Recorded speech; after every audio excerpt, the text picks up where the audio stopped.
Всем привет! Недавно снимали видео, что свистит левое зеркало на Kia Rio. Машина 2020 года. При езде свыше 90 км свистит зеркало. На данный момент вот рядом есть Kia Rio 2019 года. Зеркало не свистит. Сняли с него зеркало и переставили. Сейчас поедем тестировать, посмотрим, как будет. Ну, вот есть еще красная Kia Rio, тоже 2020 года, зеркало тоже свистит. Вот здесь вот кто-то говорит, что вот здесь по щелочке все это замазывается и свист перестает. Ну, здесь промазывали все, ничего, свист никуда не делся.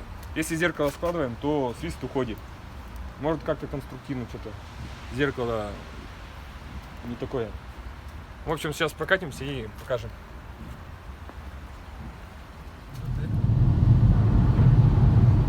Итак, замена зеркала нам помогла. В общем, рекомендации какие? Продавать Rio 2020, покупать 2019. Свиста нет, скорость 100. Ну, сейчас ускоряемся, но свиста нет и 130, и свиста нет. Вот.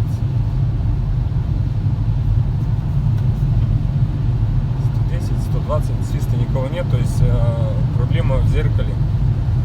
Проблема в зеркале.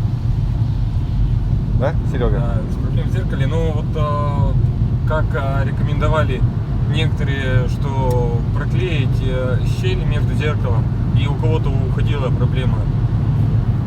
На этой автомобиле это не помогло. То есть там все щелки заклеивалось. Вот сейчас бежевая Kia будет с белым зеркалом. Оставишь его мне? Не, я на красный поменяю. Если найдем причину, ну, продолжение следует. Всем пока.